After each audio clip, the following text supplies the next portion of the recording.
الحمد للہ رب العالمین والعاقبۃ للمتقین والصلاة والسلام علی اشرف الانبیاء والمرسلین وعلی آلہ الطیبین واصحابہ الطاہرین اما بعد فاعوذ باللہ من الشیطان الرجیم بسم اللہ الرحمن الرحیم لا اقسم بهذا البلد وانت حل بهذا البلد صدق اللہ العظیم وصدق رسولہ النبی الکریم الامین ان اللہ وملائکتہ یصلون علی النبی یا ایہا الذین آمنوا صلوا علیہ وسلموا تسلیما اللہم صلی علی سیدنا و مولانا محمد وعلى آل سیدنا و مولانا محمد وبارک وسلم وصلی علیہ الصلاة والسلام علیک یا رسول اللہ الصلاة والسلام علیک یا حبیب اللہ الصلاة والسلام علیک یا نبی اللہ الصلاة والسلام علیک یا خیر خلق اللہ۔ تمام تعریفیں اللہ تبارک و تعالیٰ کے لیے جو خالق کائنات بھی ہے، مالک شش جہات بھی، جو عہد بھی ہے، صمد بھی ہے، جس کی شان لم یلد بھی ہے ولم یولد بھی۔ لا تعداد ہدیہ درود و سلام بارگاہ سید الانام، شفیع رحمت، والی امت، شاہ خوباں، جان جانا، شہنشاہ حسینہ، سید سروراں، سیاہ لا مکاں، تتمہ دوراں، سرخیل زہرہ جمالا، رازدان ماؤہا، شاہد ما طغا، صاحب علم نشرہ، معصوم آمنہ، احمد مجتبیٰ، حضرت محمد مصطفیٰ صلی اللہ علیہ وآلہ وصحبہ وبارک وسلم کی دربار ناز میں اپنی عقیدتوں، ارادتوں، محبتوں کا خراج پیش کرنے کے بعد آپ حضرات جانتے ہیں کہ آج کا یہ روحانی، ایمانی، عرفانی پروگرام بیت اللہ شریف کی فضیلت کے حوالے سے ہے۔ پچھلے جمعۃ المبارک پر فضائل حج، تصوف کے اسرار و رموز کی روشنی میں آپ نے سماعت فرمایا۔ آج بیت اللہ شریف کی کیا فضیلت ہے، چند سوالات اپنے ذہنوں میں بنا لیجئے، ان پر انشاءاللہ مختصر مگر جامع گفتگو ہوگی۔ پہلا سوال یہ ہے کہ اللہ تبارک و تعالیٰ نے اس بیت اللہ شریف کو زمین پر بنایا کیوں ہے؟ دوسرا سوال یہ ہے کہ اس کو دیکھنے سے کیا ملتا ہے؟ تیسرا سوال یہ ہے کہ سب سے پہلے اس کو تعمیر کس نے کیا تھا؟ چوتھا سوال یہ ہے کہ سب سے پہلے صحن حرم میں نماز کس نے پڑھی تھی؟ اور پانچواں سوال یہ ہے کہ سب سے پہلے اس گھر کا طواف کس نے کیا؟ عزیزان محترم، اللہ نے قرآن پاک میں فرمایا لا اقسم بہذا البلد، اس شہر مکہ کی قسم، وانت حل بہذا البلد، محبوب اس لیے قسم کھائی ہے کہ آپ یہاں جلوہ گر ہیں۔ یہاں پر ایک نقطہ یاد رکھیے، اللہ تبارک و تعالیٰ نے اس جگہ کی قسم اس لیے نہیں کھائی مکے کی کہ یہاں بیت اللہ ہے، اس لیے قسم نہیں کھائی یہاں مطاف ہے، اس لیے قسم نہیں کھائی یہاں پر چاہ زمزم ہے، اس لیے قسم نہیں کھائی یہاں پہ صفا مروہ ہے، اس لیے قسم نہیں کھائی یہاں مقام ابراہیم ہے، اس لیے قسم نہیں کھائی یہاں حجر اسود ہے، بلکہ فرمایا وَأَنْتَ حِلٌّ بِهَذَا الْبَلَدِ، محبوب چونکہ آپ یہاں جلوہ گر ہیں اس لیے قسم کھاتا ہوں۔ اب یہاں ایک صوفیانہ نقطہ یاد رکھیے، سب کچھ ہو مگر اللہ قسم کھائے محبوب کی، وجہ کیا ہے؟ فرمایا فَإِنَّكَ بِأَعْيُنِنَا، محبوب ہم تو دیکھتے ہی آپ کو ہیں، محبوب ہم تو دیکھتے ہی آپ کو ہیں، اور جہاں آپ دیکھتے ہیں الذی یراک حین تقوم، جہاں آپ دیکھتے ہیں آپ کے دیکھنے کو پھر ہم دیکھتے ہیں۔ آپ ہمیں دیکھیں تب بھی ہم دیکھتے ہیں، اور پھر ہم ہر وقت تمہیں دیکھتے ہیں، محبوب آپ کو دیکھتے ہیں۔ اور صوفیاء کرام فرماتے ہیں کہ جب اللہ فرماتے ہیں فَإِنَّكَ بِأَعْيُنِنَا، محبوب ہم آپ کو دیکھتے ہیں، تو جب محبوب کو دیکھتا ہے ہمیں نہیں دیکھتا، فرمایا تمہیں بھی دیکھتا ہوں، جب یار کو دیکھتا ہوں نگاہ محبت ہے، تمہیں دیکھتا ہوں نگاہ علم ہے۔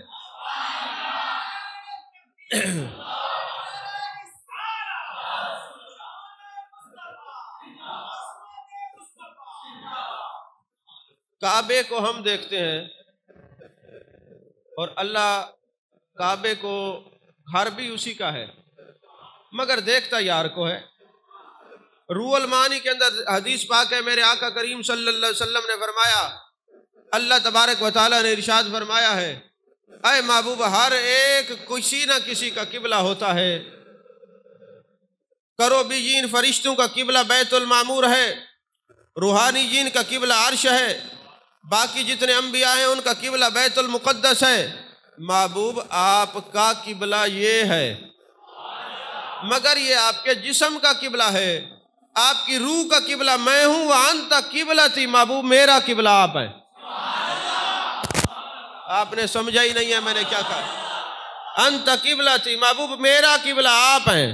یعنی قبلہ کا معنی ہوتا ہے توجہ کا مرکز، یعنی جس کو ہر وقت دیکھا جائے کسی اور طرف توجہ نہ ہو اس کو قبلہ کہتے ہیں۔ تو اللہ فرماتے ہیں وَأَنْتَ قِبْلَتِي، محبوب میرا قبلہ آپ ہیں۔ روحانی جین کا عرش ہے، فرشتوں کا بیت المعمور ہے، انبیاء کا بیت المقدس ہے، آپ کا ہے یہ، اور یہ بھی آپ کے جسم کا ہے، کیونکہ آپ نے یہ خیال فرمایا یہ ہونا چاہیے، محبوب آپ تو قبلہ گر ہیں۔ وَأَنْتَ قِبْلَتِي، محبوب میرا قبلہ آپ ہیں، میرا قبلہ آپ ہیں۔ اب جہاں آپ ہوں گے آپ کا رب آپ کو ہی دیکھے گا۔ اسی لیے علماء نے لکھا ہے، کسی نے کہا مکہ افضل ہے، کسی نے کہا مدینہ افضل ہے۔ شاہ عبدالحق محدث دہلوی علیہ رحمہ نے کہا جب محبوب مکے میں تھے مکہ افضل تھا، جب مدینے میں آئے مدینہ افضل ہے۔ نشانی کیا دیتے ہیں؟ فرمایا 1 کروڑ کا ہیرا ہو نا، تو جب وہ انگوٹھی کے اندر آ جائے تو پھر انگوٹھی کی قیمت 1 کروڑ بن جاتی ہے۔ توجہ نہیں فرمائی آپ نے؟ جب سونے کے اندر ایک پتھر آ جائے تو پھر سونے والی قیمت بن جاتی ہے۔ فرمایا محبوب مکے میں تھے تو مکہ افضل تھا، مدینے میں آئے تو مدینہ افضل ہے۔ فرمایا محبوب وَأَنْتَ قِبْلَتِي، میرا قبلہ آپ ہے، میرا قبلہ آپ ہیں۔ اب ایک وقت وہ بھی آیا کہ جب میرے آقا کریم صلی اللہ علیہ وسلم نے فرمایا سارے مدینہ کی طرف ہجرت کرو۔ اللہ کو یہ گوارا نہیں تھا کہ کوئی مکے میں رہے، یہاں سب کو چفر میں مدینہ جاؤ۔ کیوں؟ ایمان جو مدینے میں ہے، مرکز ایمان جو مدینے میں ہے، ایمان کا محور و مرکز جو مدینے میں ہے، فرمایا کوئی یہاں نہ رہے، سارے مدینے جاؤ۔ بعد میں حکم منسوخ ہو گیا، لیکن پہلے فرمایا مدینے جاؤ، ہجرت کرو۔ کیوں؟ میرا یار جو وہاں رہتا ہے، تم یہاں کیوں کعبے کو چمٹے ہوئے؟ جہاں میرا یار ہے وہیں جاؤ۔ عزیزان محترم، پہلا سوال اس کی طرف آتے ہیں جو کچھ میں نے کہنا تھا کہہ دیا تھا، کیونکہ آپ لوگ سو رہے ہیں اور سوتے ہوں کو تو میں پہلے کہتا ہوں خطاب سنانا مجبوری ہے۔ ویسے بھی میں آپ کو ایک بات بتاؤں، یہ درس تصوف ہم بند کرنے لگے ہیں۔ زندگی نے وفا کی تو حج سے جب واپس آئیں گے نا تو یہ درس تصوف نہیں ہوگا۔ آپ کس لیے نہیں ہوگا یہ بھی میں بتا دوں آپ کو۔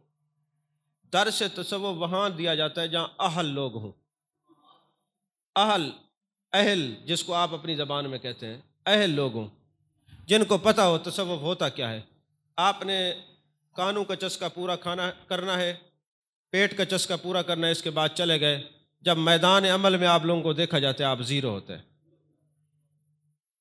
تصوف کسی کو سمجھ آ جائے تب بھی اس کے لیے مسئلہ ہے، اور تصوف نہ سمجھ آئے تب بھی مسئلہ ہے۔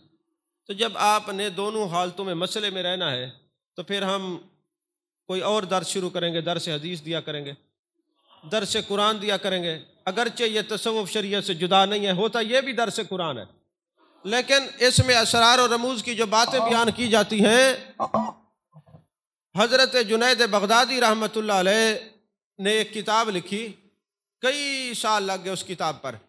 ایک دن اپنے ایک مرید کو بلایا اور کہنے لگے یہ جاؤ اس کتاب کو سمندر میں پھینک آؤ۔ توجہ ہے آپ کی؟ موبائل کی جان چھوڑ دے، مجھے دیکھ، ایسا نہ ہو میں نام لے کے کھڑا کر دوں پھر کیا رہ جائے گا، نظر سب پہ ہوتی ہے۔ فرمانے لگے یہ جاؤ سمندر میں پھینک آؤ۔ مرید جو تھا وہ چلا گیا، اس نے جا کے سمندر میں وہ پھینک دی۔ جیسے وہ کتاب سمندر میں پھینکی نا تو دیکھا کہ روحانی عجیب و غریب نورانی مخلوق اس کتاب کو اپنے اندر سمو لیتی ہے۔ جیسے ہی وہ کتاب اپنے اندر سمو لیتی ہے تو حضرت جنید بغدادی کا مرید آیا، اس نے کہا غریب نواز میں آپ سے سوال کبھی نہ کرتا، مگر مسئلہ یہ ہے کہ میں نے ایک ایسی چیز دیکھی ہے کہ جب میں نے آپ نے جو کتاب دی اس کو پھینکا تو عجیب و غریب مخلوق نے آ کے آپ کی کتاب کو اپنے دامن میں سمو لیا۔ وجہ کیا ہے؟ فرمانے لگے میں نے کئی عرصے تک یہ کتاب لکھی، اس میں تصوف کے اسرار و رموز تھے۔ تصوف کون سا علم ہوتا ہے؟ جو خدا کو تمہارے قریب کر دے اس علم کو تصوف کہتے ہیں۔ جو مکے تک پہنچا دے وہ شریعت ہے، جو مکے والے تک پہنچا دے وہ تصوف ہے۔ جو مدینے تک پہنچا دے وہ علم شریعت ہے، اور جو مدینے والے تک پہنچا دے وہ علم تصوف ہے۔ جو فناء شیخ، فناء رسول اور فناء فی اللہ کی منازل 1 منٹ میں طے کرا دے وہ تصوف ہے۔ آخر کوئی تو وجہ ہے کہ 50 سال لوگ قرآن پڑھاتے ہیں، اس کے بعد قبر ویران ہے، پر تصوف والوں کی قبریں آج تک صدیاں بیت گئیں، قرآن بھی پڑھتے ہیں، تصوف کا علم بھی رکھتے ہیں، کسی کو اپنے پردادے کا نام نہیں آتا پر بہاؤالدین زکریا رحمۃ اللہ علیہ کا نام آتا ہے، حضرت شاہ نکر عالم نوری حضوری کا نام آتا ہے، حضرت داتا علی حجویری کا نام آتا ہے، حضرت بابا فرید الدین گنج شکر رحمۃ اللہ علیہ کا نام آتا ہے۔ کیوں؟ یہ تصوف والے ہیں، تصوف مرنے بھی نہیں دیتا، مٹنے بھی نہیں دیتا، یہ علم تصوف ہے۔ اور تقریباً 15-16 سال سے زیادہ عرصہ بیت گیا، تصوف کی ساری کتابیں ہم نے یہاں پڑھا دیں، لیکن الحمدللہ کوئی ٹس سے مس نہیں ہوا۔ مس تو ہو گیا، ٹس بھی نہیں ہوا، پتہ بھی نہیں چلا۔ اور عالم یہ ہوتا ہے، دور چھوڑے، جو دور سے آیا ہے بندہ وہ تو مجبوری ہے، اس کو تو بیٹھنا ہوتا ہے۔ یہاں جو ادھر کے انتظامیہ کے لوگ ہیں وہ بھی کمروں میں گھس کے بیٹھے رہتے ہیں، اندر نہیں آتے۔ کیوں؟ ان کو ضرورت نہیں ہے۔ تو جب تمہیں ضرورت نہیں ہے، میرا تو دماغ خراب نہیں ہے کہ میں اتنی کتابیں پہلے عربی میں ہیں ان کا اردو ترجمہ کریں، پھر آپ کے سامنے بیان کریں، اور جب میدان عمل ہے آپ زیرو، کیونکہ قدر نہیں ہے۔ ورنہ جتنا تصوف اس خانقاہ پہ پڑھایا جاتا ہے نا، اگر آپ لوگوں کو تصوف کی تے بھی سمجھ آ جاتی نا تو یہ زندگیاں نہ ہوتی، یہ حالات نہ ہوتے، یہ معاملات نہ ہوتے۔ تو جو بات آپ کو سمجھ آئے گی انشاءاللہ واپسی زندگی نے وفا کی، حج سے واپسی پر درس قرآن ہوا کرے گا۔ تصوف کے لیے ہم اپنا علیحدہ ایک پروگرام سوچ رہے ہیں کہ یہاں پہ علمی حلقے لگائے جائیں گے، ان کو بتایا جائے گا جو سیکھنے کے خواہش مند ہوں گے۔ مجھے نا ہندی زبان کا ایک شعر یاد آیا جو بابا جی اکثر پڑھا کرتے تھے، سیکھوا کو دیجئے سیکھ جا کو سیکھ سوائے، سیکھ دیجئے باندرا تو گھر بھیا کا جائے۔ اس کو میں آسان کر دوں کیونکہ یہ صرف ممتاز صاحب کو سمجھ آئی ہے، عام بندہ اس کا معنی نہیں سمجھتا۔ ہوا یہ کہ ایک دفعہ بارش ہو رہی تھی، ہمارے نا سرائیکی زبان میں ایک پرندہ ہوتا ہے، اس کی ٹانگیں پتلی پتلی ہوتی ہیں، اور وہ جب بیٹھتی ہے نا اپنے گھونسلے کے اندر تو وہ ٹانگیں اوپر کر کے بیٹھتی ہے۔ کسی نے اس سے پوچھا ایسے کیوں بیٹھتی ہے؟ کہتی خدا نہ خواستہ عرش گر جائے تو میں روک لوں گی۔ اس کو بیا کہا جاتا ہے۔ تو یہ جو ہے نا بیا، یہ اوپر ٹانگیں کر کے بیٹھتی ہے کہ شاید آسمان گرے گا تو میں روک لوں گی۔ تو یہ بیا اپنے گھونسلے میں بیٹھا ہوا تھا اور باندر گزرا، بارش ہو رہی تھی، تو اس پرندے نے بندر کو کہا کہ تجھے شرم نہیں آتی؟ دیکھو میں پرندہ ہو کے گھر بناتا ہوں اور تم جو ہے بارش میں مر رہے ہو، گھر نہیں بنا سکے۔ جب اس نے یہ بات کی تو بندر کو بڑا غصہ آیا، وہ درخت پہ چڑھ گیا، اس نے وہ گھونسلہ اس کا اٹھا کے نا توڑ کے نیچے پھینک دیا۔ تو ہندی کا شاعر بیٹھا تھا، اس نے کہا سیکھوا کو دیجئے سیکھ جا کو سیکھ سوائے، اس بندے کو سکھاؤ جس کی سیکھنے کی نیت ہو۔ سیکھ دیجئے باندرا تو گھر بھیا کا جائے، بندر کو سکھاؤ گے تو اپنا گھر بھی گواہ بیٹھو گے۔ یہی وجہ ہے کہ اگر آپ تصوف سیکھتے تو یہ حالت نہ ہوتی۔ آپ خدمت کر کے پھر بھی کہتے ہم نے کچھ نہیں کیا، کچھ نہ کر کے آپ ڈینگے مارتے لوگوں میں بیٹھ کے، جی جو وہاں ہوتا ہے ہم نے یہ کیا، ہم نے وہ کیا، پتہ کیا چلا آپ نے تصوف سیکھا ہی نہیں ہے۔ تو لہٰذا میں نے بڑی سوچ بچار کے بعد یہ تہیہ کیا ہے کہ جب آپ کو ضرورت ہی نہیں ہے تو ہمیں بھی ضرورت نہیں ہے کہ آپ کو وہ اسرار و رموز بتائے جائیں، کیونکہ ہم ہی بتا رہے ہیں 15-16 سال سے 17 سال سے، آپ نے کوشش بھی نہیں کی، سیکھا بھی نہیں، جو کچھ ہم نے بتایا اس پر آپ کا عمل بھی نہیں ہے۔ سیدھی سی بات ہے، ناراض ہونے کی ضرورت بھی نہیں ہے، جو بات سچ ہے وہ سچ ہے۔ میں آخر میں جا کے بتاؤں گا، آخر میں نے یہ دعویٰ کیا کہ آپ نہیں سمجھے تو دلائل بھی دوں گا اینڈ میں جا کے، پہلے میں جو موضوع ہے اس پر تو بات کر لوں نا۔ عزیزان محترم، زمین پر اللہ تبارک و تعالیٰ نے کعبہ کو کیوں تخلیق فرمایا ہے؟ زمین پر کعبہ کو تخلیق کیوں فرمایا ہے؟ توجہ ہے؟ زمین پر کعبہ کو کیوں بنایا ہے؟ زمین پر بیت اللہ کو کیوں تخلیق فرمایا ہے؟ حضرت امام زین العابدین، سب کہیں رضی اللہ تعالیٰ عنہ۔ آپ جانتے ہیں حضرت امام زین العابدین کون ہیں؟ حضرت امام زین العابدین رضی اللہ تعالیٰ عنہ حضرت امام حسین پاک کے لخت جگر ہیں۔ کربلا میں بھی یہ جلوہ گر تھے، اور حضرت امام زین العابدین کے صاحبزادے ہیں جن کا نام ہے حضرت امام باقر رضی اللہ تعالیٰ عنہ۔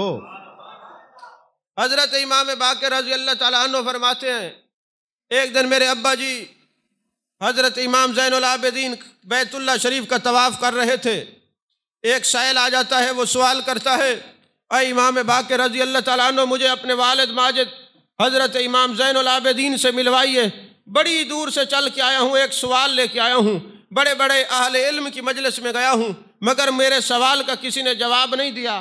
سوال یہ ہے کہ اللہ نے زمین پر بیت اللہ کو کیوں بنایا ہے؟ اتنا بڑا سوال لے کے آیا ہوں۔ تو حضور والا آپ نے فرمایا کہ یہ آپ طواف کر لیں، اس کے بعد آپ کو سوال کا جواب لے کے دیں گے۔ حضرت امام زین العابدین نے طواف کیا، طواف کرنے کے بعد حتیم کے اندر نوافل پڑھے، پھر بیٹھ گئے، فرمانے لگے میرے پیارے بیٹے باقر رضی اللہ تعالیٰ عنہ، وہ سائل کہاں گیا جو سوال پوچھنا چاہتا تھا؟ سائل کہتے ہیں حضور والا میں حاضر ہوں، میں نے سوال پوچھا ہے۔ فرمایا کیا پوچھنا چاہتے ہو کہ بیت اللہ شریف زمین پہ اللہ نے کیوں بنایا ہے؟ جی حضور والا یہی پوچھنا چاہتا ہوں۔ آپ نے فرمایا جب اللہ نے فرمایا انی جاعل فی الارض خلیفہ، فرشتوں زمین پر نائب بنانا چاہتا ہوں، فرشتوں نے کہا من یفسد فیہا ویسفک الدماء نحن نسبح بحمدک ونقدس لک، اے اللہ ہم تیری حمد کرنے کے لیے تھوڑے ہیں، یہ تو خون ریزیاں کریں گے، لڑائی جھگڑے کریں گے، ان کو تو پیدا کرے گا۔ اللہ تعالیٰ نے فرمایا قال انی اعلم ما لا تعلمون، جو کچھ میں جانتا ہوں تم نہیں جانتے۔ تو فرشتوں نے یہ محسوس کیا کہ ہمارے جواب سے اللہ ناراض ہو گیا ہے۔ تو یاد رکھیے یہ بیت اللہ جو آپ کو نظر آتا ہے، یہ 4 دیواری یا کمرہ، یہ نشانی ہے تحت الثری سے لے کر عرش معلی تک نور کا ایک پلر ہے جس کو بیت اللہ کہا جاتا ہے۔ زمین پر انسان طواف کر رہے ہیں، زمین کے نیچے اور مخلوق طواف کر رہی ہے، اوپر بیت المعمور پر فرشتے طواف کر رہے ہیں، اس سے اوپر روحانیین جو ہے وہ عرش پر طواف کر رہے ہیں، عرش کے نیچے تک اوپر سے لے کر تحت الثری تک مختلف مخلوقات اس گھر کا طواف کر رہی ہے، اس کا طواف رکتا نہیں۔ تو حضرت امام زین العابدین فرماتے ہیں جب فرشتوں نے محسوس کیا کہ اللہ تبارک و تعالیٰ نے ناراضگی کا اظہار کیا ہے کہ میں نے پوچھا تھا انی جاعل فی الارض خلیفہ، یہ کہتے ہیں فتنے فساد پھیلائیں گے، لڑائی جھگڑے کریں گے، تو فرشتوں نے بیت المعمور کا طواف کیا۔ جب فرشتوں نے طواف کیا اللہ راضی ہو گیا، فرمایا فرشتوں ایک ایسا گھر زمین پر بھی بنا دو، جب میں کسی بندے سے ناراض ہوں گا وہ آ کے میرے گھر کا طواف کرے گا، جیسے طواف ختم ہوگا میں اس سے راضی ہو جاؤں گا، میں اس سے راضی ہو جاؤں گا۔ اب دیکھیے یہ کس نے جواب دیا؟ حضرت امام زین العابدین رضی اللہ تعالیٰ عنہ نے، اور حضرت امام زین العابدین حضرت امام حسین پاک کے لخت جگر ہیں، اور حضرت امام حسین پاک حضرت مولا کائنات حضرت علی کرم اللہ وجہ الکریم کے لخت جگر ہیں۔ آپ کو پتہ ہے جو طواف کیے جاتے ہیں اس کے چکر کتنے ہوتے ہیں؟ بولیے بولیے، یہ 7 چکر کیوں ہیں؟ اور یہ ایسے بھی طواف ہو سکتا تھا، پھر ایسے طواف کیوں ہے؟ فرمایا ایک یہ گھر ہے جو اس کا ہے، توجہ فرمائیے، ایک یہ گھر ہے جو اس کا ہے، ایک وہ گھر ہے جس کو بیت اللہ کہتے ہیں۔ جب یہ گھر اس گھر سے مل کے طواف کرے گا، یہ گھر مزکا مصفہ مجلہ ہو جائے گا، یہ طیب و طاہر ہو جائے گا۔ یہ 7 چکر کی حکمت یہ ہے کہ جب تک کوئی طواف کرتا رہتا ہے، یہ وہ عبادت ہے جو صرف بیت اللہ میں ہوتی ہے، دنیا میں کہیں ہوتی نہیں۔ جتنی دیر بندہ طواف کرتا ہے، یہ زمین پر طواف کرتا ہے، اللہ عرش بری پر ان پر فخر فرماتا ہے، ہر طواف کرنے والے پر فخر فرماتا ہے۔ فرمایا 7 کیوں ہیں؟ فرمایا وجہ کیا ہے؟ جہنم کے دروازے 7 ہیں، طواف کے چکر 7 ہیں۔ جس طرح طواف کے 7 چکر پورے ہوتے ہیں، جہنم کے دروازے طواف کرنے والے کے لیے بند ہو جاتے ہیں، بند ہو جاتے ہیں۔ عزیزان محترم، پھر یاد رکھیے، بیت اللہ شریف کچھ لوگ جاتے ہیں اور وہیں چمٹے رہتے ہیں، مدینے جانے کا نام نہیں لیتے۔ اللہ نے قرآن میں فرمایا قل ان کنتم تحبون اللہ فاتبعونی یحببکم اللہ۔ محبوب ان سے فرما دیجئے اگر یہ اللہ سے محبت کا دعویٰ کرتے ہیں تو محبوب فرمائیے میرے پیچھے پیچھے چلو، پھر کیا ہوگا؟ یحببکم اللہ، پھر اللہ تمہیں محبوب بنا لے گا۔ تو فاتبعونی کا معنی ہے محبوب کے پیچھے پیچھے چلنا۔ جو محبوب کے پیچھے چلتا ہے اللہ اس کو اپنا محبوب بناتا ہے۔ اب محبوب چل کے گئے مدینے، جو پیچھے چل کے جاتا ہے وہ بھی اللہ کا محبوب بن جاتا ہے۔ مدینے وہی جاتے ہیں جو اللہ کے محبوب ہوتے ہیں، بندہ جا ہی نہیں سکتا۔ وہ مکے پڑے رہتے ہیں، ذرا کعبے سے پوچھتے ہیں کہ اے بیت اللہ یہ بتا، جو صرف تجھے چمٹے رہتے ہیں مدینے نہیں جاتے، وہ حق پر ہیں یا جو مدینے جاتے ہیں وہ حق پر ہیں؟ اٹھائیے تفسیر عزیزی حوالہ، تفسیر عزیزی کے اندر یہ حدیث موجود ہے، دوسری کتب میں بھی ہے۔ جان کائنات، جان عالم مصطفیٰ، جان رحمت صلی اللہ علیہ وسلم ارشاد فرماتے ہیں جب قیامت کا دن ہوگا، فرشتے آئیں گے، کعبے کو سجائیں گے، دلہن بنائیں گے، زیورات سے، جنتی زیورات سے مرصع کریں گے، سجا کے کہیں گے اے بیت اللہ چل، تجھے جنت میں لے جانے کے لیے آئے ہیں۔ یہ بیت اللہ کہے گا جنت میں مجھے بعد میں لے جانا، پہلے ریاض الجنہ میں لے کے چلو۔ پھر یہ فرشتے اس کعبے کو، بیت اللہ کو سجا کر محبوب فرماتے میرے در دورت پہ لے آئیں گے۔ اور جب مدینے یہ بیت اللہ آئے گا، جس جگہ غلام کھڑے ہو کے سلام پیش کرتے ہیں، بیت اللہ یہیں آئے گا، آ کے عرض کرے گا السلام علیکہ یا رسول اللہ۔ ارے بابا آپ سمجھے نہیں، جو سلام آپ پڑھتے ہیں بیت اللہ بھی وہی پڑھ رہا ہے، مزاج ملتا ہے۔ اور یہ آ کے کہے گا الصلاۃ والسلام علیکہ، الصلاۃ والسلام علیکہ۔ تو السلام علیکہ یا رسول اللہ، محبوب فرماتے یہ مجھے سلام کرے گا۔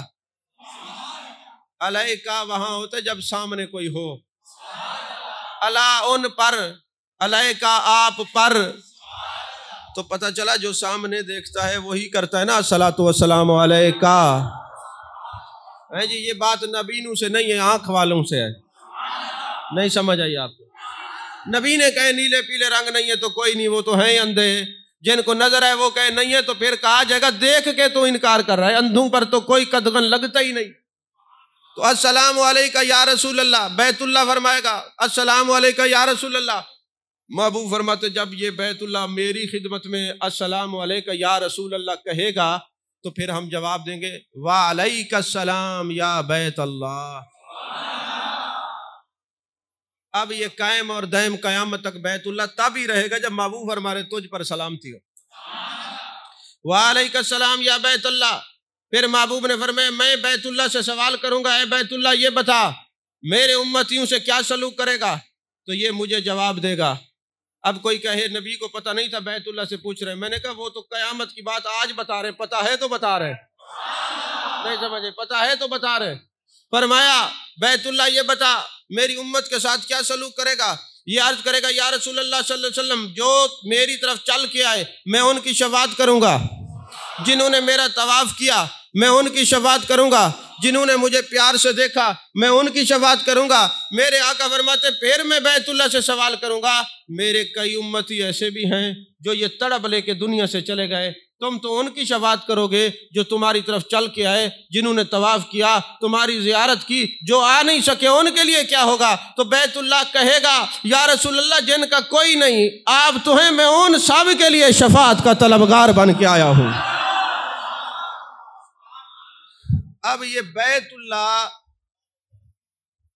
شفاعت کا طلبگار بن کے آیا ہے. بیت اللہ شفاعت کا. ہمیں کہتے ہو نبی سے مانگنا شرک ہے، بیت اللہ کو روک لینا. وہ شفاعت کی بھیک کیوں مانگ رہا ہے؟ کوئی توجہ نہیں فرمائی آپ نے. ہے جی، بیت اللہ شفاعت کا طلبگار ہے، مانگ رہا ہے حضور شفاعت عطا کیجئے. اور جب امتی جاتا ہے اور جا کے کہتے اسالک الشفاعت، محبوب ہمیں شفاعت عطا فرمائیے، اور ہم وہاں منہ کرتے ہیں نا، لوگوں کو پرابلم ہوتی ہے جی پوسٹ کر کے کھڑے ہوئیے. بھائی کیوں؟ بیت اللہ کی طرف منہ کر کے دعا مانگیے. میں نے کہا ہم تو محبوب کی بارگاہ سے شفاعت کی بھیک مانگنے کے لیے آئے ہیں، اور جس سے بھیک مانگی جاتی ہے اس کو پوسٹ نہیں کی جاتی، اس کی طرف منہ کیا جاتا ہے. جی دنیا دار کوئی بھی ہو قبلہ، اس سے کوئی سوال کرے اور پوسٹ کرے اس کو غصہ نہیں آئے گا کہ بھیک مجھ سے اور مجھے پیٹ کر کے کھڑا ہے. نجدی تجھے کیا پتا عشق رسول کیا ہوتا ہے؟ ہم شفاعت کی بھیک جیسے مانگتے ہیں منہ بھی ادھر ہی کرتے ہیں.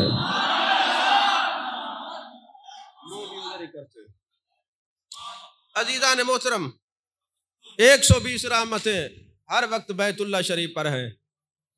جو وہاں پہ طواف کر رہے 60 رحمتیں اس کے دامن کو ملتی ہیں. جو بیٹھا عبادت کر رہے 40 اس کو، اور جو کچھ نہیں کر رہا پیار سے اس کو دیکھ رہا ہے. اب میں نے شروع میں ایک مقدمہ رکھا تھا. اللہ فرماتے فَإِنَّكَ بِأَعْيُنِنَا، محبوب ہم تو صرف آپ کو ہی تکتے ہیں. محبوب ہم صرف. اب جن کو کعبہ تکے 120 رحمتیں کعبے کو ملتی ہیں. میں آپ کو کہیں لے کے جانا چاہتا ہوں. جن کو کعبہ تکے تو کعبے میں یہ اثر ہو گیا 120 رحمتیں دے رہا ہے تمہیں، اور پھر اس کو کتنی رحمتیں ملتی ہوں گی جو کعبے کے کعبے کو تک رہا ہے. کعبے کے کعبے کو تک رہا ہے، اس کو کتنی رحمتیں ملتی ہوں گی. اشرف علی تھانوی نے ایک بات لکھی ہے، کہو تو سنا دوں. کتاب کا نام الفاظات الیومیہ ہے. وہ کہتے ہیں ہمارے ایک پیر بھائی تھے جن کا نام تھا شاہ عبدالحق مہاجر الہ آبادی. ایک تو شاہ عبدالحق محدث دہلوی ہے نا، یہ نہیں، یہ ان کا پیر بھائی تھا، باقی سارے اسکیپ ہو گئے تھے. یہ پٹڑی سے نہیں اترا تھا. یہ امداد اللہ مہاجر مکی کا مرید تھا. تو ان کا نام بھی شاہ عبدالحق ہے. یہ کہتے ہیں میں گیا مدینہ شریف، میں نے دیکھا ایک بابا نا صرف فرض نماز پڑھتا ہے، اس کے بعد سرکار کے روضے کو تکتا رہتا ہے اور کچھ بھی نہیں کرتا. گنبد خضرا کو تکتا رہتا ہے، گنبد خضرا کو تکتا رہتا ہے. ہوا یہ کہ جناب حضرت شاہ عبدالحق سے فرماتے ہیں میں نے جب دیکھا نا بھئی یہ ہر وقت تکتا رہتا ہے تو مجھے اس سے پیار ہو گیا. میں اس کے قریب ہو گیا. میں نے کہا بابا ہر وقت تکتا رہتا ہے. کہنے لگا تمہیں نہیں پتا ہم کس کو دیکھتے ہیں، تمہیں نہیں پتا. دیکھو نا دیکھنے والے کے دو قسم ہے. ایک وہ ہے جو در و دیوار کو دیکھتے ہیں، ایک وہ ہے جو سرکار کو دیکھتے ہیں. در و دیوار کو دیکھنے والوں کو شفاعت کی بھیک ملتی ہے، من زار قبری وجبت لہو شفاعتی. اور جنہوں نے سرکار کو دیکھا، یار الابریز کتاب کا نام ہے، لکھنے والے عبدالعزیز دباغ ہیں، کتاب الابریز ہے، صوفیہ اعلیٰ درجے کا. وہ فرماتے ہیں اگر کوئی محبوب پاک صلی اللہ علیہ وسلم کو خواب کے اندر دیکھ لے 9999 درجے ولایت کے طے ہو جاتے ہیں. تو جو محبوب کو دیکھے خواب میں 9999 درجے ولایت کے طے ہو جاتے ہیں، پھر ان کے قدم ہم کیوں نہ چومیں جو جاگتے ہوئے در مصطفیٰ پہ بیٹھ کے سرکار کو دیکھ رہے ہوتے ہیں. سرکار کو دیکھ رہے. اب آج بھی وہاں ایسے لوگ بیٹھے ہیں جو دیکھتے رہتے ہیں. تو عزیزان محترم کبھی ہمارے ساتھ جائیں تو پھر آپ کو دکھائیں کہ در و دیوار کو دیکھنے والے کون ہیں اور سرکار کو دیکھنے والے کون ہیں. ہاں جی میں نے پچھلی دفعہ ایک بندے سے ملوایا تھا جو شام سے آئے ہوئے تھے. ان کا درجہ یہی ہے کہ وہ در و دیوار کو نہیں دیکھتے، سرکار کو دیکھتے صلی اللہ علیہ وسلم. تو حضور والا 120 رحمتیں کعبے پر. کعبہ ادھر متوجہ ہے اور جس کی طرف اللہ متوجہ ہے. تو شاہ عبدالحق مہاجر الہ آبادی کہتے مجھے بابے سے بڑا پیار ہو گیا. میں اس کے قریب ہو گیا تو ایک دن بابا کہنے لگا عبدالحق آج رات کو رمضان المبارک تھا، افطاری کرنے کے بعد میرے گھر چلنا، میں تجھے کھانا کھلاؤں گا. کہتے میں مولوی تھا. مولوی تو اتنا جلدی یقین کسی پہ کرتے ہی نہیں، یہ اور جہان کی دنیا کے لوگ ہوتے ہیں. کسی پر اللہ کی نظر ہو، اللہ والوں کی نظر ہو، اللہ ماشاء اللہ وہ تو سبحان اللہ حسر کا قاعدہ موجود ہے۔ عموماً جو ہے نا مولوی خدا اللہ ہدایت دے کسی پر یقین کر لے تو کمال کی بات ہے، ورنہ یہ شک کی دنیا میں رہتے ہیں۔ اب یہ شاہ عبداللہ کہنے لگا کہ میں نے کہا بابا چلتا آہستہ آہستہ ہے، اس کے ساتھ میں کھانا کھانے اس کے گھر چلا جاؤں، پتہ نہیں کہاں یہ رہتے، دور سے آیا ہوگا، بدو معلوم ہوتا ہے، تو کہیں ایسا نہ میری تراویح رہ جائے۔ تو میں نے کہا بابا آپ کہاں رہتے؟ کہا جی یہاں زیادہ دور نہیں، 8 میل کے فاصلے پر ہوں۔ تو میں نے کہا بابا اتنی دور؟ کہتے کوئی بات نہیں۔ میں نے کہا تراویح نہ رہ جائے، کہنے لگے نہیں رہے گی، چلو میرے ساتھ۔ کہتے میں بابے کے ساتھ چلا گیا۔ اب بابا آہستہ آہستہ چلے، مجھے بڑی پرابلم ہو، میری تراویح رہ جائے گی۔ کہتے تھوڑی دیر کیا وقت گزر گیا، 8 میل کا سفر طے کیا، ایک بستی کریا آ گئی، گاؤں آ گیا۔ وہاں جب میں پہنچا تو بابے نے کہا یا ولدی یا ولدی یا ولدی، او میرے بیٹے، او میرے بیٹے۔ جب بیٹا آ گیا کہتے میں مان لایا ہوں، ذرا کھچڑی تیار کر لو۔ میں نے کہا لے پہلے 8 میل آہستہ آہستہ سفر کیا، اب کھچڑی تیار ہوگی، پتہ نہیں کب تیار ہوگی، کب ہم کھائیں گے، آج تو تراویح گئی۔ کہتے بس میں بدل ناخواستہ وہاں بیٹھا رہا اور کھاتا پیتا رہا، اندر سے کوستا رہا۔ جب باہر نکلا تو بابا جو بندہ بھی ملے اس کے ساتھ ہاتھ ملا کے کھڑا ہو جائے۔ میں نے کہا لے بھائی، پہلے تو مجھے ڈر تھا کہ یہ تراویح کی نماز نہیں ہوگی، اب صبح کی نماز بھی لگتا ہے ختم ہوگی۔ یہ بابا اتنا آہستہ آہستہ سلو چلتا ہے۔ تو میں نے کہا بابا جی آپ یہاں رہے، میں جاتا ہوں۔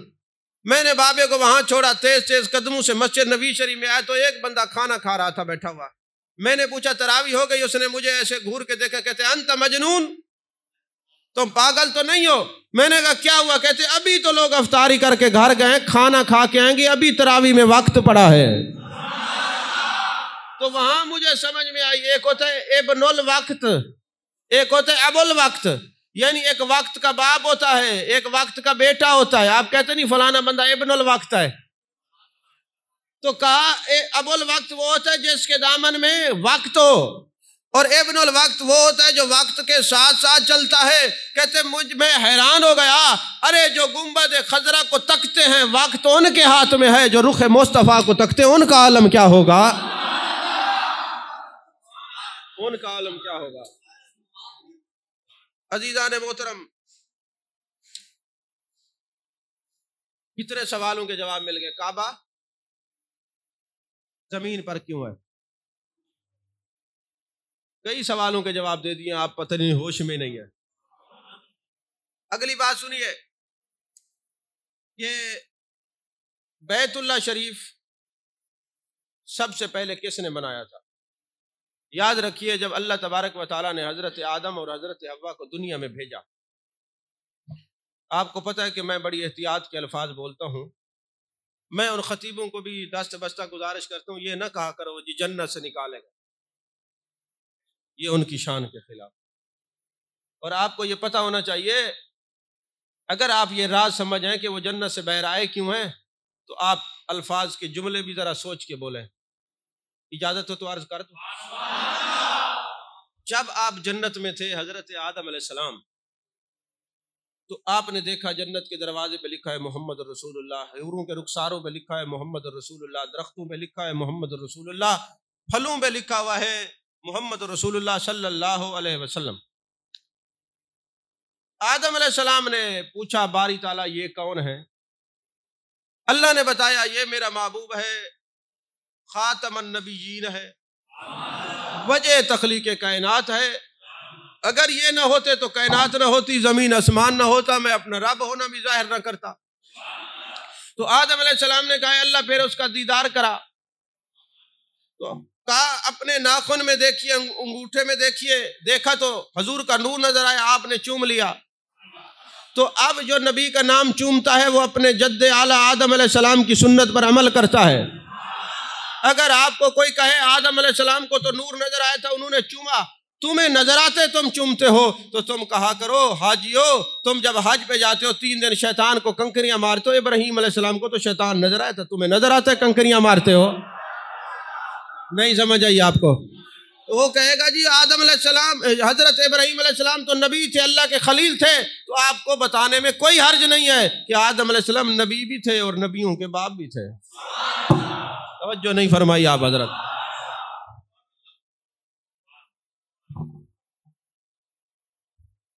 ماشاءاللہ تصوف سیکھنے والے 3:30 بجے آ رہے ہیں، تو کیا تصوف سیکھیں گے؟ ضرورت ہی نہیں ہے کسی۔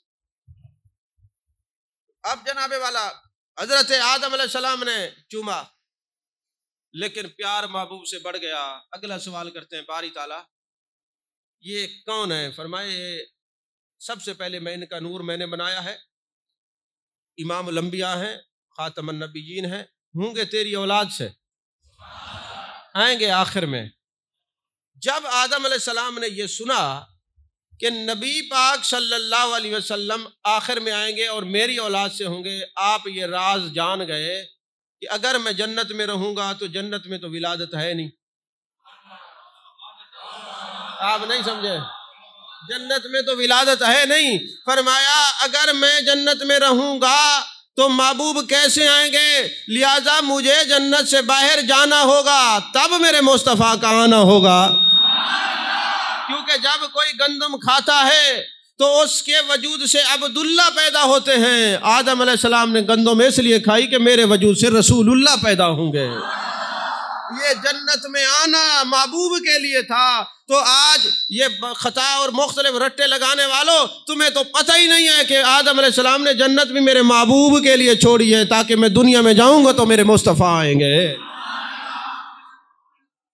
تو قیامت والے دن ہر نبی کہے گا اے آدم، یہ جو تیری شان ہے جس کے لیے تو نے یہ گندم کھائی تھی، یہ نیکی ہمیں دے دے۔ ہاں جی، کبھی تصوف یہی تو تصوف سمجھاتا ہے۔ تصوف تو انسان کو سیدھا کر دیتا ہے کہ ادب کیا ہوتا ہے۔ توجہ ہے کہ نہیں؟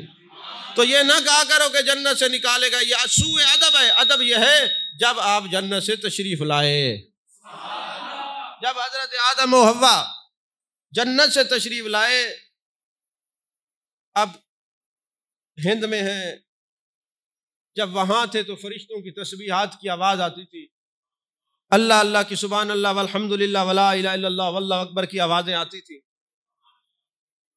اور یقین کرو یہ سبحان اللہ و بحمدہ سبحان اللہ العظیم ایسی خوبصورت تسبیح ہے۔ میں کتاب میں پڑھ رہا تھا، بہت بڑے بزرگ ہیں، انہوں نے سرکار کی حدیث کو نقل کرتے ہوئے لکھا کہ جو آدمی صبح سنتوں اور فرض کے درمیان، صبح کی 2 سنتیں اور 2 فرض کے درمیان ایک تسبیح سبحان اللہ و بحمدہ سبحان اللہ العظیم استغفر اللہ یہ پڑھے گا، ساری کائنات اس کے قدموں میں جھکے گی، گناہ بھی معاف ہوں گے اور کائنات بھی اس کے تابع ہو جائے گی، کیونکہ یہ تسبیح اللہ کو بڑی پسند ہے۔ جتنی دیر بندہ سبحان اللہ و بحمدہ پڑھتا رہتا ہے نا، اللہ عرش میں فرماتا ہے تو نے سچ کہا، تو نے سچ کہا، تو نے سچ کہا، تو نے سچ کہا۔ یہ وہ تسبیح ہے، بندہ زمین پہ بیٹھا ہوتا ہے، رابطہ عرش بری تک ہو جاتا ہے،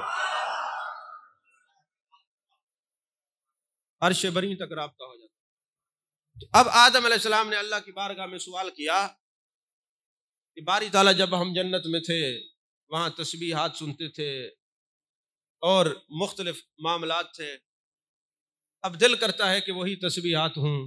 اللہ تبارک و تعالیٰ نے فرمایا کہ اے آدم، تو نے دیکھا کہ جنت 7 آسمان کے اوپر ہے، سدرۃ المنتہا کے قریب ہے، وہاں پر بھی فرشتے میرا گھر ہے، بیت المعمور ہے، طواف کر رہے ہیں، تو ایک ایسا گھر بنایا جائے جو زمین پر ہو اور بالکل اسی سمت میں ہو، اسی سیدھ میں ہو۔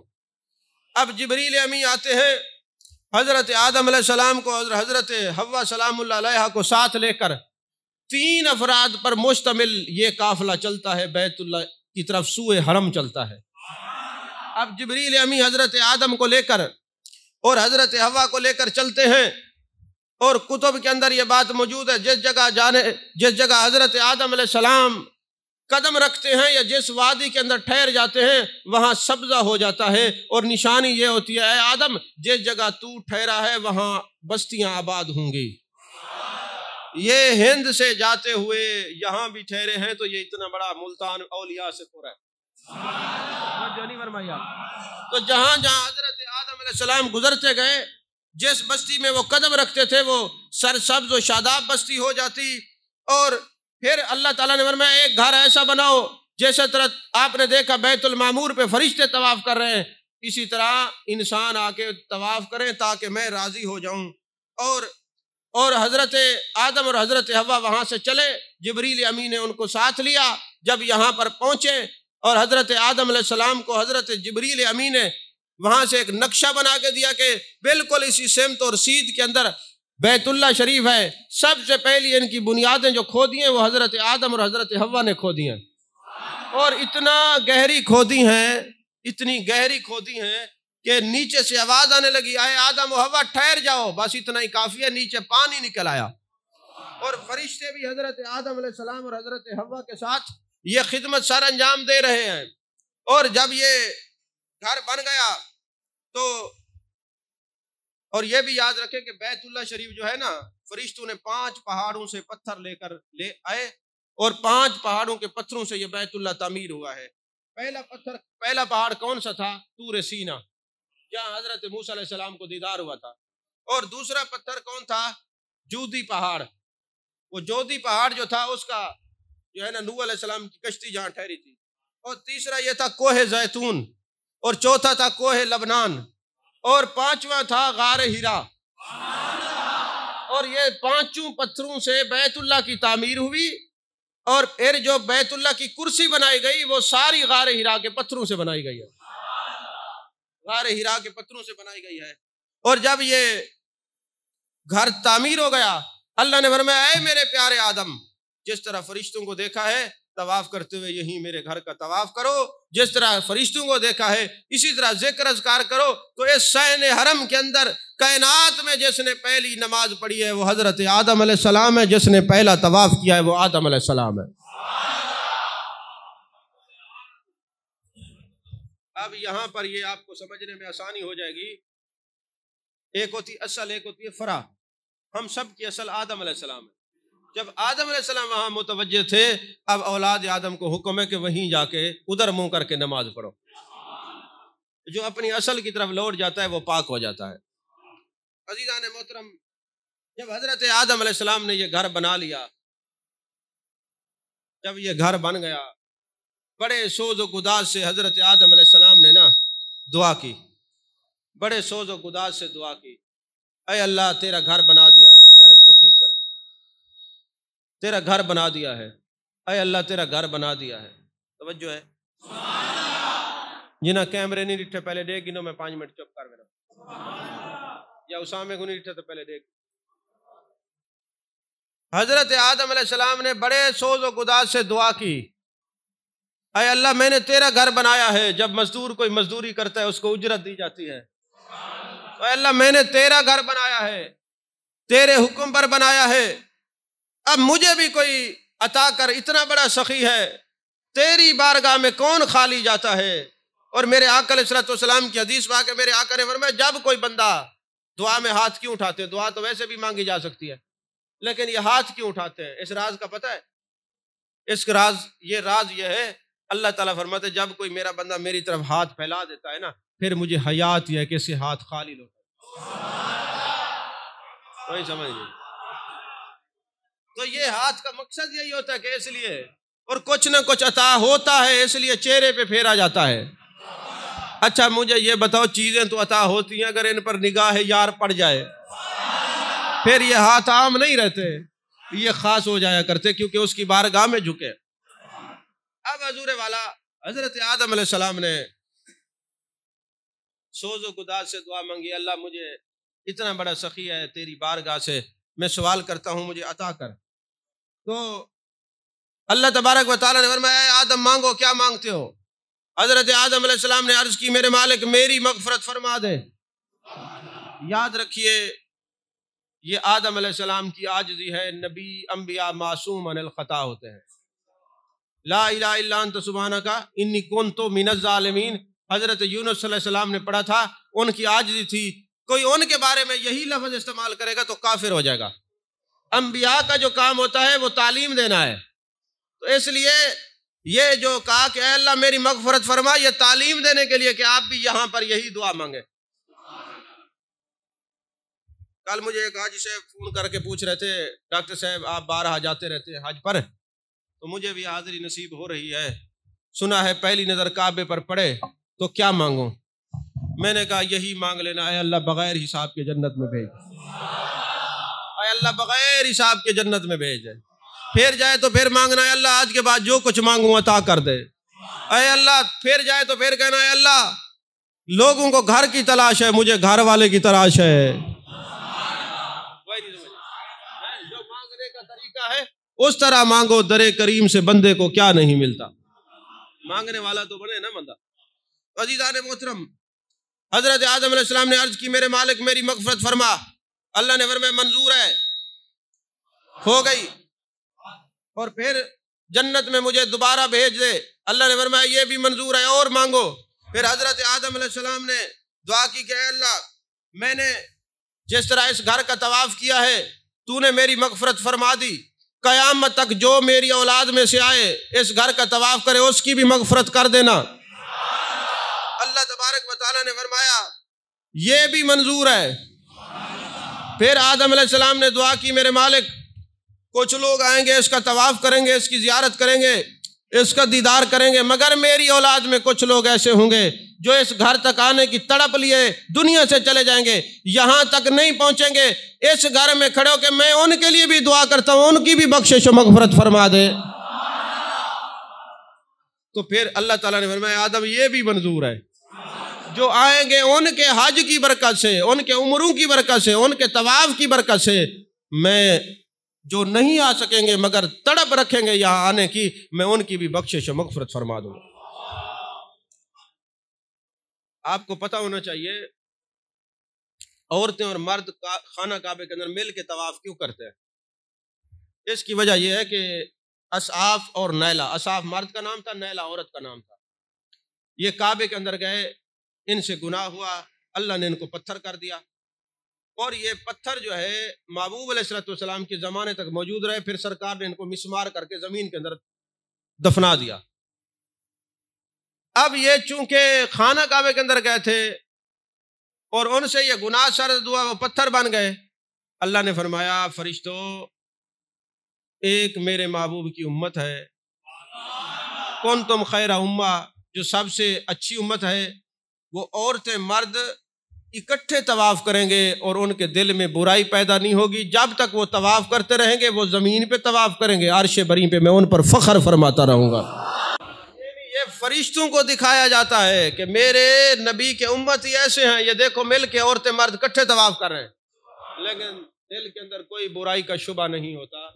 اس لیے نہیں ہوتا کیونکہ ان کا تعلق یہ اس دل کا اور اس دل کا، اس گھر کا اور اس گھر کا کنیکشن ملا دیا جاتا ہے. اور پھر دل ہو، دل میں دل بر نہ ہو تو غیر کا تبھی ڈیرا ہوگا نا. ایسے سمجھ لیں یہ اس کا گھر ہے. اچھا جو گھر والا ہو اس کو نکال کے کسی اور کو ڈالا جائے، یہ جائز ہے؟ نہیں سمجھے آپ؟ تو اس گھر میں جس کا گھر ہو کوئی اور آ جائے جائز نہیں. تو یہ دل بر کا ڈیرا ہے، اس میں کوئی اور آ جائے کب جائز ہو سکتا ہے؟ اور جو وہاں 360 بت تھے وہ نکلے عبادت گاہ بنی، اور یہاں بھی جو بت ہیں یہ نکلیں گے تو یہ زیارت گاہ بن جائے گا. جب تک جیے گا لوگ زیارت کریں گے، جب دنیا سے جائے گا تب بھی زیارت ہوتی رہے گی. عزیزان محترم، حضرت آدم علیہ السلام نے یہ ساری تینوں دعائیں جب مانگ لیں قبول ہو گئیں، پھر آپ مقام ملتزم پر چلے گئے. یہ جو چوکھٹ ہے نا خانہ کعبہ کی، اس کو کہتے ہیں مقام ملتزم. اکثر ہمارے پڑھے لکھے لوگ کہتے ہیں ملتزم. ملتزم وہ بندہ ہے جو چمٹا ہوا ہے، وہ جگہ ہے مقام ملتزم. وہاں آدم علیہ السلام نے آنسو بہائے، اللہ سے دعا مانگی. اب بھی جو وہاں پہ کھڑا ہو کے اللہ سے دعا مانگتا ہے، اللہ اس کی دعاؤں کو قبول فرماتا ہے. اچھا پھر پہلا حج بھی اس گھر کا حضرت آدم علیہ السلام نے کیا اور جبریل امین کی معیت میں کیا. پہلا حج بھی آدم علیہ السلام نے کیا. اور جب یہ پہلا حج ہوا تو فرشتے آئے، انہوں نے آ کے حضرت آدم علیہ السلام کی بارگاہ میں عرض کی، اے آدم علیہ السلام مبارک ہو، آپ نے یہ حج کیا ہے، آپ کو مبارک ہو. آج سے 2000 سال پہلے اللہ نے ہمیں بھی حکم دیا تھا کہ یہاں جا کے حج کرو، تو ہم نے بھی حج کیا ہے. تو حضرت آدم علیہ السلام نے ان سے پوچھا ما کنتم تقولون حولہ. اب یہ بات جو حج پہ یا عمرے پہ جاتے ہیں ان کو سمجھ آئے گی. کیا پوچھا آدم علیہ السلام نے، اے فرشتو ما کنتم تقولون حولہ، ایک بات تو بتاؤ فرشتو، ایک بات تو بتاؤ، جب تم طواف کر رہے تھے اس گھر کا تو کیا پڑھ رہے تھے؟ تو فرشتوں نے کیا جواب دیا؟ اللہ نے ہمیں فرمایا کہ جتنی دیر طواف کرتے رہو پڑھتے رہو سبحان اللہ والحمد للہ ولا الہ الا اللہ واللہ اکبر۔ تو حضرت آدم علیہ السلام نے فرمایا فرشتوں ایک لفظ اور بھی اضافہ کر دو، آج کے بعد سبحان اللہ والحمد للہ ولا الہ الا اللہ واللہ اکبر ولا حول ولا قوت الا باللہ، اس کا اضافہ کر دو۔ اب یہ طواف کے دوران سب سے بہترین جو تسبیح اللہ کو پسند ہے وہ یہی ہے کہ سبحان اللہ والحمد للہ ولا الہ الا اللہ واللہ اکبر، یہ پڑھا کریں۔ اور پھر آدم علیہ السلام کے ہی زمانے میں حضرت جبریل امین جنت سے ایک پتھر لائے جس کو حجر اسود کہا جاتا ہے۔ جہاں کوئی خوبصورت بلڈنگ بنا دی جائے وہاں فانوس لگایا جاتا ہے جو چمکدار ہوتا ہے۔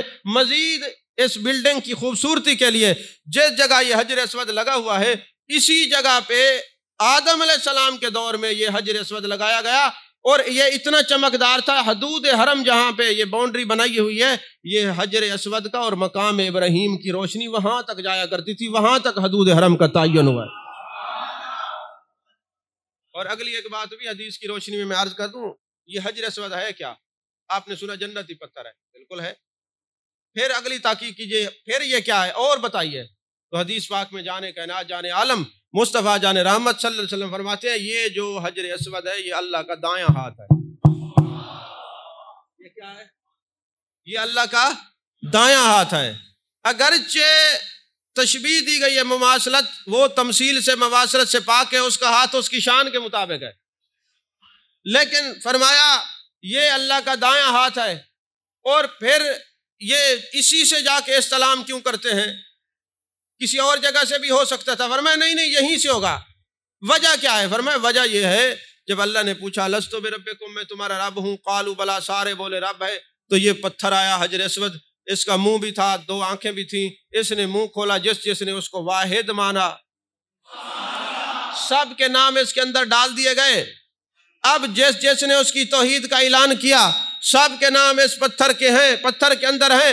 جب کوئی جاتا ہے بسم اللہ اللہ اکبر وللہ الحمد کہتا ہے اور ہاتھوں کو کھڑا کرتا ہے تو گویا وہ تجدید عہد توحید کیا دوبارہ تجدید کر رہا ہے، یعنی جو اس نے اقرار کیا تھا نا وہاں عالم ارواح میں، آج پھر اس تجدید کی جو بیعت کی تھی آج اس کی تجدید کر رہا ہے، جو اس کو ایک مانا تھا آج اس کی پھر تجدید کر رہا ہے۔ ایک تصوف کا نقطہ عرض کر دوں، استلام کا معنی ہے سلام کرنا۔ کوئی بندہ یہ کہے کسی مکتبہ فکر کو، اب ہم یہ مکتبہ فکر سے آزاد ہو گئے، ہمارا جو مذہب ہے وہ درد ہے، ہمارا جو مذہب ہے وہ عشق ہے۔ سمجھ آئی کہ نہیں آئی؟ اور یہ اہل سنت کو ہی نصیب ہوتا ہے کہ اس مذہب میں سب کی تعظیم کی جاتی ہے، سب کا ادب کیا جاتا ہے، بے ادبی کہیں نہیں ہوتی، وہ اہل سنت ہی ہے۔ اچھا، حجر اسود کا استلام کیا جاتا ہے، استلام کا معنی ہوتا ہے سلام کرنا۔ اچھا، کسی مکتبہ فکر سے کہ مولانا سے پوچھو مولانا ایک بات تو بتائیں، ہم جو حجر اسود کا استلام کرتے ہیں اس کو پتہ ہے پتھر کو؟ وہ کہے گا جی بالکل پتہ ہے جی، کہاں لکھا ہے جی؟ فلاں مستدرک میں ہے، فلاں میں ہے، فلاں میں۔ اچھا، کیسے پتہ لگتا ہے؟ وہ مولانا کہے گا بات یہ ہے کہ اس کی دو آنکھیں ہیں اور اس کی زبان بھی ہے، جو اس کا استلام کرے تو یہ اس کو دیکھتا بھی ہے، اور قیامت والے دن یہ کہے گا اے اللہ فلاں شخص آیا تھا، اس نے میرا سلام کیا تھا، استلام کیا تھا، استلام سلام ایک ہی بات ہے، اور فلاں تھا اور فلاں کا بیٹا تھا۔ مجھے ایک بات بتائیے، جو پتھر بیت اللہ سے جڑا ہوا ہو اس کو آپ کا بھی پتہ ہے، آپ کے ابا جی کا بھی پتہ ہے، اور آپ نے جتنے سلام کیے اس کا بھی پتہ ہے، اور جو مقام احسان پر میرے مصطفیٰ خدا سے جڑے ہوئے ہیں، نہیں سمجھ آئی؟ جو ان کے اس کے گھر سے جڑا ہوا پتھر ہے وہ تجھے بھی جانے، تیرے ابا جی کو بھی جانے، اور تیرے سلام کو بھی جانے، اور پھر میرے مصطفیٰ جو ہر وقت مقام احسان پر ہے، وہی نہیں سمجھ آئی؟ اچھا، ابھی بات ختم نہیں، اگلی بات سنیے۔ ہمارے علاقے کے ایک مولانا تھے، آج کل پتہ نہیں زندہ ہیں یا فوت ہو گئے، وہ نا ہمارے ساتھ اکثر انگوٹھے چومنے پر بحث کیا کرتے تھے، یہ کیوں چومتے ہیں؟ میں نے کہا یار ہم چومتے ہیں، تجھے کیا پرابلم ہوتی؟ اتفاق یہ ہوا کہ 2010 میں جب ہم حج پہ گئے نا تو وہ بھی اپنی مسز سمیت وہاں پہ عمرہ کر رہا تھا. اب اس کی بات قسم تھی وہ میرے سامنے آ گیا. اچھا اتفاق یہ کہ وہ تو تھا دوسرے مکتبہ فکر سے، اس کی جو بیگم تھی وہ سنی تھی. اچھا اس نے بھی مجھے سلام کیا، اور وہ مولانا جب کھڑے ہوئے نا حجر اسود کے سامنے، میں آپ کو مسئلہ سمجھا رہا ہوں، سامنے اس نے کہا بسم اللہ اللہ اکبر وللہ الحمد، جیسے ہی اس نے چوما نا میں نے اس کا ہاتھ پکڑ لیا. میں نے کہا مولانا فقہی لطیفہ ہے کہ یہ ہے خامد 4 اس کی بیوی ہے، یہ فقہی لطیفہ ہے. یہاں تو انگوٹھے نہیں چومنے دیتا تھا، وہاں 4 کو چوم رہا ہے. نہیں سمجھ آئی؟ وہاں 1 پر فتویٰ، وہاں 4. اچھا مجھے مولانا یہ بتاؤ کہ جب ہم یہ استلام کریں گے اور یہ چومیں گے تو حجر اسود کو پتہ لگ جائے گا؟ اس نے کہا جی کیوں مذاق کرتے ہیں، آپ کو نہیں پتا؟ میں تیرے منہ سے سننا چاہتا ہوں. اس نے کہا جی بات یہ ہے، یہ پتھر جانتا ہے، جو اس کو سلام کرے، جو اس کا تصور کر کے چومے نا تو یہ جانتا ہے. میں نے کہا مولانا مسئلہ حل ہو گیا. کہتے کیا؟ میں نے کہا تو پتھر کا تصور کر کے چومے، قیامت والے دن تیری شفاعت کرے گا. ہم رسول اللہ کا تصور کر کے چومتے، حضور ہماری شفاعت فرمائے.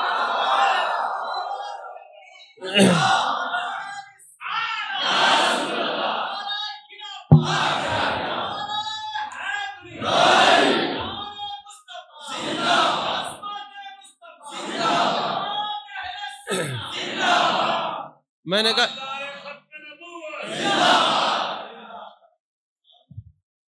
توجہ ہے آپ کی؟ اب جو حجر اسود کو چومے اور تصور کرے پہنچ نہیں سکتا، دور کھڑا ہے، اس نے صرف تصور کر کے اس کا چوما ہے. پتھر تو شفاعت کرے، ذرا اپنے عقیدے کو تو جانچ. ان دیوانوں پہ فتوے لگاتے ہیں جو رسول اللہ کا تصور کر کے ان کا نام چومتے ہیں. اور یاد رکھیے حضرت خواجہ قمر الدین سیالوی رحمۃ اللہ علیہ سے کسی نے پوچھا تھا حضور والا یہ جو انگوٹھے چومتے ہیں کہاں لکھا ہوا ہے؟ آپ نے فرمایا قرآن میں لکھا ہوا ہے. اس نے کہا میں حافظ قرآن ہوں، تو میں نے تو پورا قرآن پڑھ رکھا ہے، اس میں تو میں نے نہیں پڑھا. آپ نے فرمایا مولانا یہ بتاؤ جو انگوٹھے چومتا ہے وہ حضور پاک صلی اللہ علیہ وسلم کی توہین کرتا ہے یا تعظیم کرتا ہے؟ اس نے کہا جی تعظیم کرتا ہے. فرمان لگے پکی بات ہے؟ جی پکی بات ہے. فرمایا تو قرآن کہتا ہے وَتُعَزِّرُهُ وَتُوَقِّرُهُ، محبوب کی تعظیم اور توقیر کرو، جو بھی پیمانہ تعظیم اور توقیر کا ہے وہ کرو. کوئی بتایا نہیں کیسے کرو، جہاں بھی تعظیم بنتی ہے کرو، یہ تو قرآن سے ثابت ہے. آخری بات کر کے گفتگو ختم کر رہا ہوں، ٹائم اوپر ہو گیا ہے. 317 ہجری کے اندر ابو طاہر ایک رافضی بادشاہ تھا، اس نے یہ حجر اسود کو چرایا اور بحرین لے گیا. جب وہاں بحرین لے گیا نا تو جو نیا خلیفہ بنا 317 ہجری میں حاجیوں کو شہید کیا گیا. 2-3 سال حج فوت ہوا ہی نہیں، جیسے کرونا میں 2 سال حج نہیں ہوا. یعنی وہاں پہ تھوڑے لوگ تھے، سارے نہیں تھے. تو اس وقت وہ ظالم بادشاہ تھا، اس نے کسی کو آنے نہیں دیا، حاجیوں کو شہید کرا دیا. تو حجر اسود کو لے گیا. جب نیا خلیفہ بنانا تو اس نے کہا کہ حجر اسود واپس کر دے. اس نے کہا میں 40,000 دینار لوں گا تب یہ واپس کروں گا. اب جب وہ جانے لگے نا، اب قرآن تو سچ ہے، قرآن تو برحق ہے. اللہ فرماتے فاسألوا اہل الذکر ان کنتم لا تعلمون، اگر تمہیں کوئی بات سمجھ نہ آئے تو اہل ذکر سے پوچھو. تو وہاں پہ عبداللہ محدث نامی ایک بزرگ تھے جن کا حلقہ لگتا تھا مکہ شریف کے اندر، حرم کے اندر. وہ کہنے لگے خلیفہ یاد رکھنا کسی ایرے غیر نتو خیرے کو حجر اسود لینے کے لیے نہ بھیجنا، میں جاؤں گا پتہ کر کے آؤں گا اصل ہے کہ نقل ہے، اصل ہے کہ نقل ہے. اس نے کہا بابا تجھے کیسے پتا ہے؟ اس نے کہا جو ہمہ وقت والضحیٰ کے چہرے والے محبوب کے تصور میں غوطہ زن ہوتے ہیں، واللیل کی زلفوں والے محبوب میں غوطہ زن ہوتے ہیں، والضحیٰ کے چہرے والے یار کو تکتے ہیں، واللیل کی زلفوں والے محبوب کو دیکھتے ہیں، علم نشرہ کے سینے والے یار کو دیکھتے ہیں، طٰہٰ کے تاج والے کو دیکھتے ہیں، یاسین کے سیرے والے کو دیکھتے ہیں. ان کے پاس روایات بھی ہوتی ہیں، درایات بھی ہوتی ہیں، وہ سب کچھ جانتے ہیں، ان کو پتہ ہوتا ہے. کیونکہ عبداللہ محدث وہ تھے جن کی رخسار پر دائیں طرف ہر وقت نا خوشبو آیا کرتی تھی۔ کسی نے پوچھا آپ کو یہ خوشبو کیسے آتی؟ فرمایا بس ایک دن میں بیٹھا ہوا تھا، درود شریف پڑھ رہا تھا، جان کائنات کا دیدار ہوا۔ فرمایا عبداللہ تو ہر وقت درود پڑھتا ہے، بڑا اچھا لگتا ہے، ذرا رخسار کر ایک بوسہ دے دوں۔ محبوب نے چوما تھا، چومنے کی دیر تھی، عبداللہ محدث کے رخسار سے خوشبو آتی تھی، اور لکھا گیا جب وہ دنیا سے چلے گئے ان کی قبر سے بھی خوشبو آتی تھی، کیونکہ یہ محبوب نے جو چوما تھا، محبوب نے چوما تھا۔ تو اب یہ عبداللہ محدث کہنے لگے مجھے بھیجیے، میں لے کے آؤں گا۔ کہا تم کیسے پہچان کرو گے کہ یہ اصلی ہے؟ فرمایا اللہ نے جو قرآن میں فرمایا اہل ذکر سے پوچھو، اللہ فرما دیتا اہل علم سے پوچھو، کیونکہ قرآن میں علم کا لفظ ہے نا، قل رب زدنی علما انما یخشی اللہ من عباد العلماء الذین اوتوا العلم درجات، کئی علم کی آیات ہیں۔ تو یہاں اہل ذکر کیوں ہے؟ فرمایا ذکر کرنے والے کو خوبی یہ ہوتی ہے، قانون یہ ہے کہ فذکرونی اذکرکم، تو میرا ذکر کر میں تیرا ذکر کروں۔ عالم بھی ہو اس کا ذاکر بھی ہو، سونے پہ سہاگا ہے۔ جب عالم سے سوال کیا جاتا ہے وہ کہیں نسیان ہو سکتا ہے، جو عالم بھی ہو اس کا ذکر کرنے والا بھی ہو، جب اس سے سوال ہوتا ہے اللہ اس کے دل پہ القاء کر دیتا ہے۔ اس لیے فرمایا اہل ذکر سے پوچھو۔ فرمایا عبداللہ محدث کہتے ہیں مجھے بھیجو میں لے آؤں گا۔ جب وہ گیا خلیفہ وقت کو کہا یہ 40,000 دینار لے لو، حجر اسود دے دو۔ اس نے ایک کالا پتھر لپیٹ کے دے دیا خوشبو لگا کے، فرمایا نہیں ہم اس کو چیک کریں گے، ہم اس کو آگ لگائیں گے، اگر یہ نہیں جلے گا پانی میں پھینکیں گے، اگر یہ نہیں ڈوبے گا تو پھر اصلی ہوگا، اگر یہ پھٹ جائے گا آگ لگ جائے گی اور پانی میں ڈوب جائے گا نقلی ہوگا، ہم تو پیسے جب بھرے ہیں تو چیز اصلی لیں گے۔ توجہ نہیں فرمائی آپ۔ اس نے کہا حضور والا ٹھیک ہے، پتھر لے جایا گیا، آگ لگائی، پتھر پھٹ گیا، پانی میں ڈالا، ڈوب گیا۔ اس نے کہا حضرت یہ کیا ماجرا ہے؟ ایک پتھر آیا وہ بھی ٹوٹ گیا ڈوب گیا، دوسرا آیا وہ بھی ٹوٹ گیا ڈوب گیا، تیسرا آیا وہ بھی ٹوٹ گیا ڈوب گیا۔ اس نے کہا تجھے نہیں پتا جو جنتی ہوتے ہیں نہ وہ جلتے ہیں نہ ڈوبتے ہیں۔ میں آپ کو بڑی دور لے گیا ہوں، کاش آپ میرے ساتھ پرواز کریں۔ جو جنتی ہوتے ہیں نہ وہ ڈوبتے ہیں نہ وہ ڈوبتے ہیں نہ وہ کیا وہ ڈوبیں جو محمد کے ترائے ہوئے ہیں، کیونکہ جنتی ہوتے وہی ہیں جو سرکار کے ترائے ہوئے ہیں۔ اچھا بادشاہ وقت نے کہا اچھا، اوریجنل پتھر لایا گیا، آگ لگائی، آگ بجھ گئی، پانی میں ڈالا تو تیرنے لگ گیا، ڈوبا نہیں۔ کہا اس میں کمال کیسے آیا عبداللہ بتاؤ تو صحیح۔ اس نے کہا پہلی بات تو یہ جنت سے آیا ہے، جنت سے آیا ہے، جنت سے آیا ہے۔ جنتی ڈوبتے بھی نہیں اور جنتی جلتے بھی نہیں۔ کہا کمال کیسے رہا؟ کیونکہ کوئی چیز اپنے مقام پر آئے نا تو وہ مقام قائم نہیں رہتا، یہ ابھی تک قائم کیوں ہے؟ انہوں نے کہا بات یہ ہے اس کو میرے مصطفیٰ نے چوما ہے۔ اب جس کو میرے مصطفیٰ چوم لیں، یار صوفیو سنو، اعلی حضرت نے لکھا اس شجرے میں مرید ہو جاؤ جو شجرہ کٹا ہوا نہ ہو، شجرے کے ساتھ شجرہ جڑا ہوا ہو، اس شجرے میں مرید ہو جاؤ۔ وجہ کیا ہے؟ اس میں راز کیا ہے؟ بھئی سب نے لکھا ہے اس شجرے میں بیعت ہو جو شجرہ کٹا ہوا نہ ہو۔ راز کیا ہے؟ کہا راز یہ ہے میرے آقا نے فرمایا سب سے بہترین زمانہ میرا ہے، خیر القرون کرنی ثم الذین یلونہم ثم الذین یلونہم ثم الذین۔ اچھا پھر میرے مصطفیٰ کریم صلی اللہ علیہ وسلم نے فرمایا جس نے مجھے دیکھا، میرے دیکھنے والے کو دیکھا، اس کے دیکھنے والے کو دیکھا، اس پر جہنم کی آگ، اس کو جہنم کی آگ نہیں چھوئے گی۔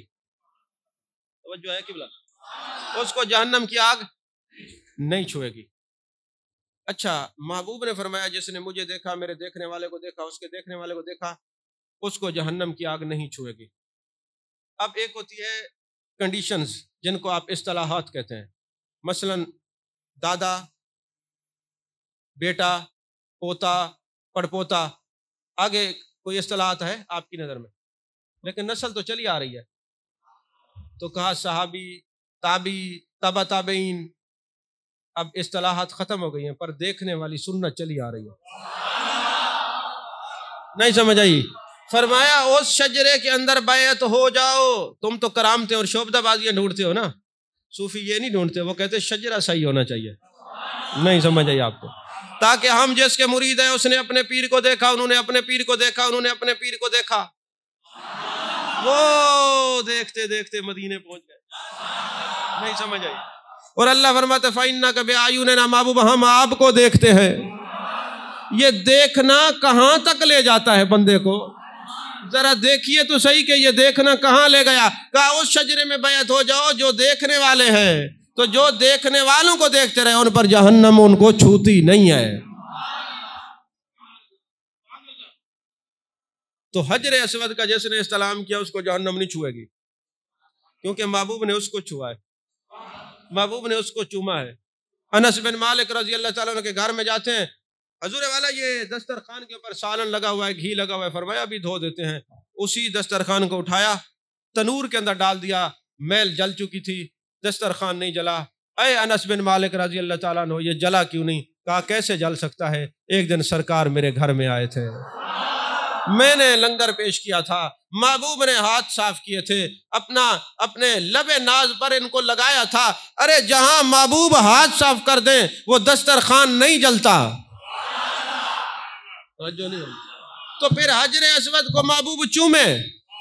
اچھا پھر آپ کہیں حجر اسود کی آنکھیں ہیں، یہ دیکھتا بھی ہے بولتا بھی، اور اس نے اس دنیا میں بھی آ کر اس کا نمونہ پیش کیا ہے. اٹھائیے تفسیر مظہری، قاضی ثناء اللہ پانی پتی کہتے ہیں جب حضرت حلیمہ سعدیہ رضی اللہ تعالیٰ عنہ میرے آقا علیہ الصلوۃ والسلام کو لینے کے لیے آئیں، دل میں یہ خواہش پیدا ہوئی کعبے کا طواف کر لوں، حجر اسود کا بوسہ دلوا دوں. ابھی حجر اسود کے سامنے گئی تھی، حجر اسود بول پڑا اور کہنے لگا اے اماں سعدیہ، اے حلیمہ سعدیہ، مجھے محبوب کو میرے قریب نہ لا، میں محبوب کی قدم بوسی کرتا ہوں.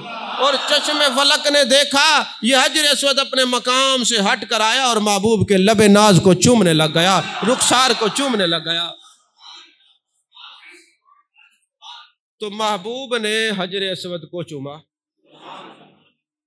اب یہ جلتا بھی نہیں اور ڈوبتا بھی نہیں. اب جس نے حجر اسود کو دیکھا، استلام کیا، وہ ڈوبتا بھی نہیں، وہ جلتا بھی نہیں. تو جس کا اس پتھر سے تعلق مضبوط ہو، پتھر کو سلام کرے یہ شفاعت کرے گا. تو سنیو اپنے مقدر پہ رش کرو، تم رسول اللہ کو سلام کرتے ہو، محبوب تمہیں جواب عطا فرمائے، محبوب تمہیں جواب عطا فرمائے. اللہ تعالی ہماری حاضری کو قبول فرمائے.